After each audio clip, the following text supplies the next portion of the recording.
TV Rio Branco, SBT Canal 8. A TV que você vê.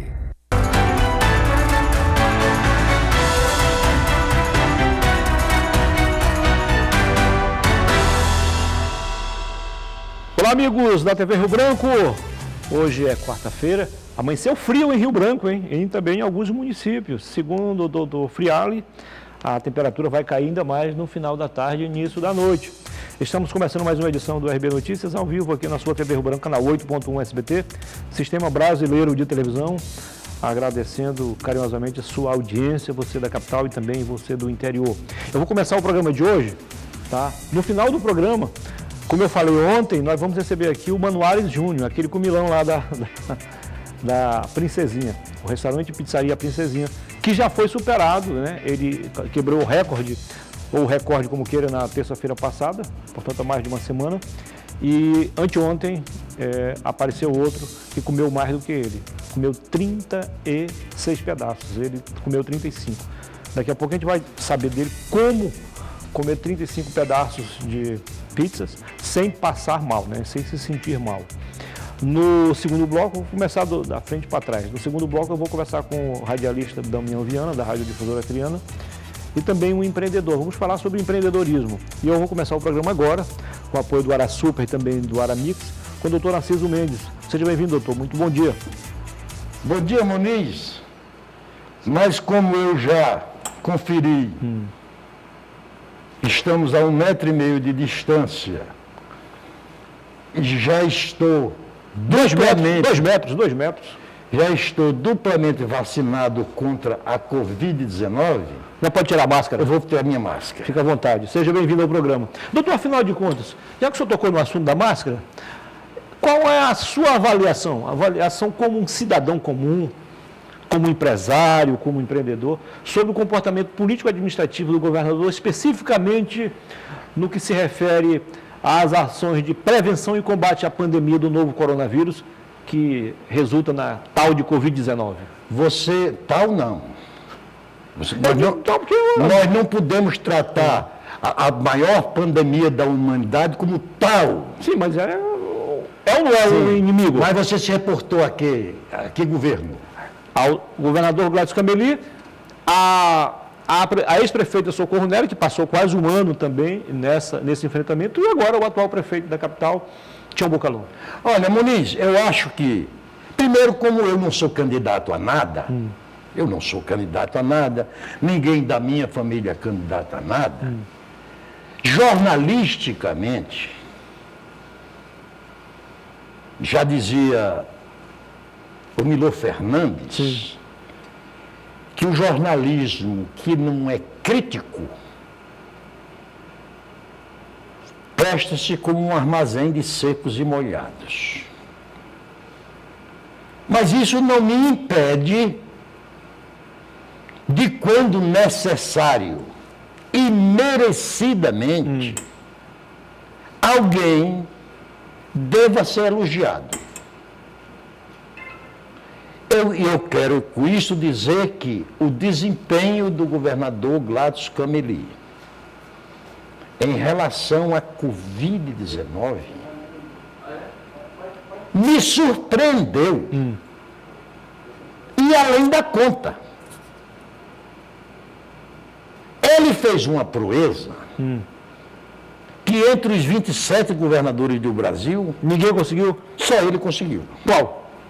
O de tomar café da manhã com João Dória e jantar com o presidente Jair Bolsonaro, os dois sendo visceralmente inimigos. Ele conseguiu surfar nas duas ondas. Ele conseguiu sem se afogar. surfar nas duas ondas. Quer dizer, isso para mim, representou um golpe de profunda inteligência dele. E o resultado disto, claro que nós temos que lamentar a morte das pessoas que perderam suas vidas aqui no Acre. Mas os números do Acre estão abaixo, inclusive, da média nacional. Bem abaixo da média nacional, tanto de internação então, quanto neste de particular, mortes. embora não pretendendo ser este o meu objetivo, eu parabenizo o governador Gladys Cameli. O senhor sempre foi um homem muito organizado, e principalmente agora, nessa história da Covid-19, eu sempre que posso subir lá no gabinete, vejo seu controle diário, semanal, mensal, bimestral, trimestral, sobre os números da Covid no Acre, no Brasil e no mundo. Na sua opinião, onde o governador acertou mais? Qual foi assim, um ponto crucial para que ele não perdesse o controle da situação? Exatamente este. Buscar socorro onde quer que ele estivesse. João Dória, governador de São Paulo, podia ajudá-lo na aquisição da vacina Coronavac. Ele trouxe a Coronavac para o Brasil. Se o Ministério da Saúde poderia ajudá-lo na aquisição da vacina AstraZeneca e de tantas outras, ele foi lá e trouxe. E, ademais, o Gladys tem tido uma linguagem bastante penetrativa, até na mente dos negacionistas. O senhor acha que isso acabou, digamos assim, enfraquecendo ou diminuindo o ímpeto da própria oposição? Não, porque, olha, Muniz, o gravíssimo erro no Brasil, hoje já vice-campeão mundial em mortes por Covid, vice-campeão, e vai perder o lugar, e vai ganhar o lugar de campeão dos Estados Unidos, porque lá o número de mortes estão profundamente descendentes. No Brasil, o número de mortes também estão descendentes. Mas ontem, a média morte diária, que já foi de 3.800 pessoas, ainda continua acima de 1.200 mortes diárias. Olha, eu estou falando da queda de 4 bois lotados de passageiros que morreram acidentados. O senhor tocou no assunto do governo federal? Vamos lá então e me dar uma pergunta. O presidente Bolsonaro disse ontem que se o STF não tivesse tirado deles os poderes para comandar o processo, o Brasil não teria registrado tantas mortes. Qual é a sua opinião? Primeiro, você sabe que eu não votei no Bolsonaro, mas o tenho na conta de um presidente legal e legitimamente eleito. Ponto final. Mas o nosso presidente, com quem tive contatos pessoais quase que diários, a época em que fui deputado federal, que ele era do meu partido, ele erra muito mais pelo que diz do que pelo que faz. E, ao politizar o coronavírus, aí veio esse desastre que aconteceu no Brasil. Muniz, o coronavírus não é de direita, não é de centro e não é de esquerda, não é capitalista e nem é comunista. Ele é assassino. Ele é assassino. Concordo plenamente. Por que a oposição trata o presidente como se fosse tão perigoso quanto o vírus? Olha, Muniz, aí nós não vamos poder falar num programa de 15 ou 20 minutos. É verdade, mas é porque a nossa política, a nossa república, atingiu um nível tão baixo, tão rasteiro, que nós desaprendemos tudo o que existia de bom ao longo do processo democrático brasileiro e só agregamos a política das acusações. Eu não considero o Bolsonaro um assassino. Um genocida? Um genocida. Eu só acho Mas que todos os dias ouço jornalistas e políticos assim o denominarem. E como é que o senhor... Eu não considero que Lula seja o ladrão que assim é acusado. Sabe por quê?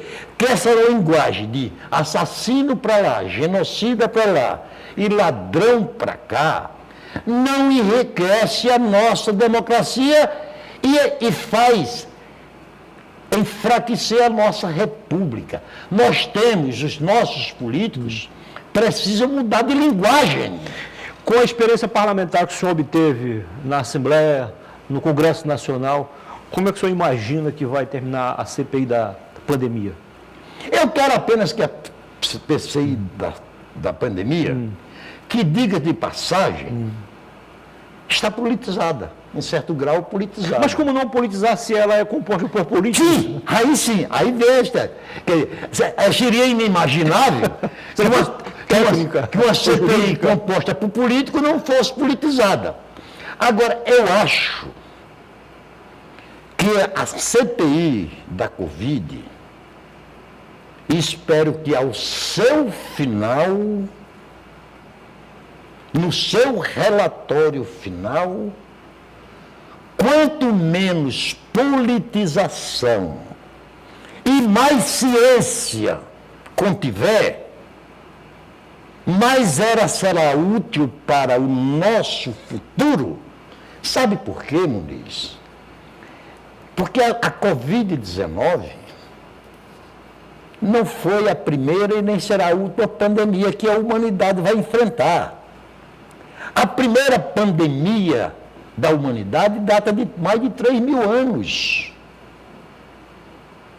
Nos anos 1915 e 1918, o mundo enfrentou a pandemia da gripe espanhola, que, diga de passagem, nela morreram 30.000 brasileiros.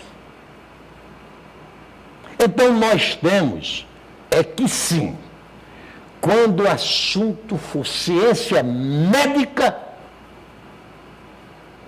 não cabe a presidente, nem a governador e nem a prefeito, a não ser que seja assessorado por especialistas, tomar decisão política. E aqui no Brasil, contra a Covid-19, o quesito número 1, o primeiro questionamento que se fazia era quem é a favor desta ou daquela vacina. É bolsonarista ou é lulista? Ou é centrista? Não, essa discussão foi quem nos levou e nos conduziu à tragédia que nós estamos enfrentando. O senhor falou agora há pouco no início da entrevista que politizaram, eu acho também que politizaram todo esse processo, e mais do que isso, judicializaram também. Bom, partindo desse pressuposto, lá atrás, no início, o presidente Bolsonaro posicionou-se dizendo que cuidar da economia seria tão importante quanto cuidar da saúde. E hoje, os seus seguidores, os bolsonaristas, afirmam, assim, em tom de ironia, disse, os que estão preocupados com o desemprego, com o fechamento de empresas, com a fome e com a miséria, digamos, devemos lembrá-los que o importante agora é cuidar da saúde. O que o senhor tem a dizer sobre esse trocadilho? Não, olha, Muniz, foi outro erro.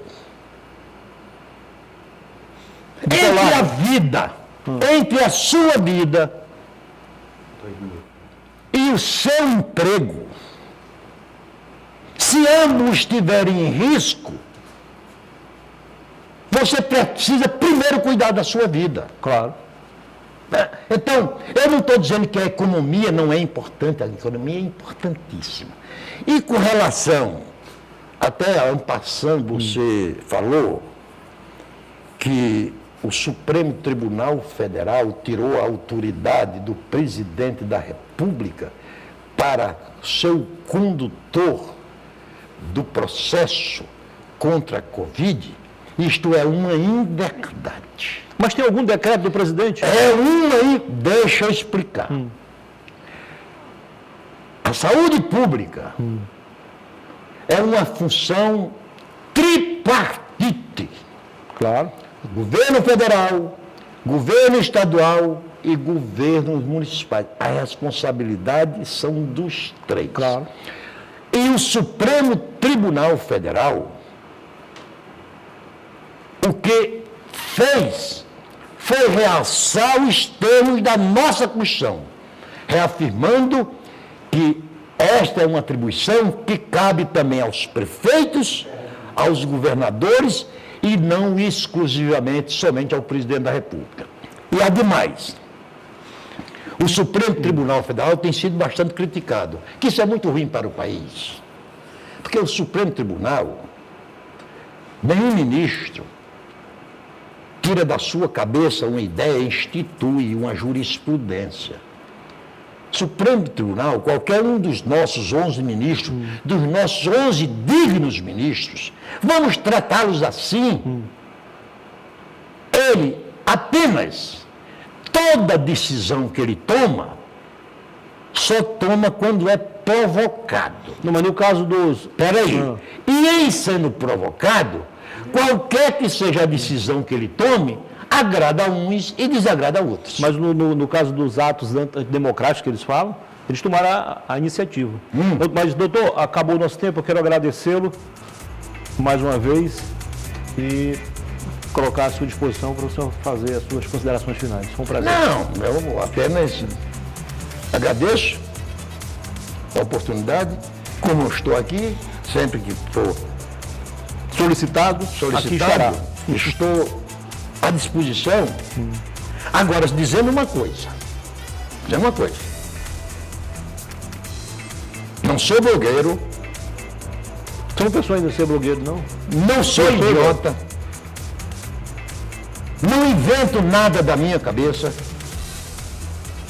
E tudo que eu aprendi na minha vida foi lendo os grandes filósofos políticos, os grandes cientistas, políticos que mereçam o meu respeito e a minha consideração.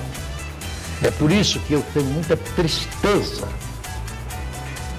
quando vejo o que dizia o escritor Humberto Eco, o maior escritor do século XX, dizer que apesar do avanço da internet, ela está dando lugar para que um bando de idiotas e imbecis se achem no direito de serem formadores de opinião.